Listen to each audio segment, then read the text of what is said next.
আসসালামু আলাইকুম। এই ভিডিওটি হচ্ছে আমাদের মডেল এবং সর্দারের জন্য বেশি গুরুত্বপূর্ণ। আমরা শুনে আসছি প্রায় অনেক মৌলভী সাহেবদের এবং বক্তাদের মুখ থেকে যে ফেতরাটা আমাদেরকে ঈদের আগেই দিয়ে শেষ করতে হবে।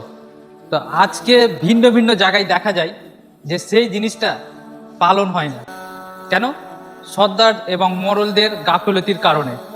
তো যখন আমরা হাদিসে পেয়ে গেছি যে আমাদেরকে ফেতরাটা ঈদের সালাতের আগে আগে আমাদেরকে দিতে হবে, সে কাজটি আমাদেরকে গুরুত্বপূর্ণভাবে সেটিকে শেষ করতে হবে। কিন্তু অনেক জায়গায় দেখা যাচ্ছে যে গুরুত্বপূর্ণভাবে শেষ করছে না।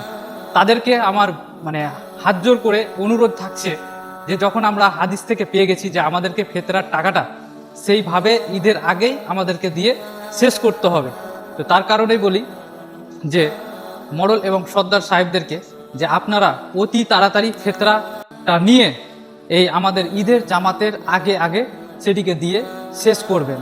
তো আসসালামু আলাইকুম। এই পর্যন্ত। সবাই একটু ভিডিওটি শেয়ার করে মডেল এবং সর্দারদেরকে বুঝাবার সুযোগ করে দেবেন। ধন্যবাদ।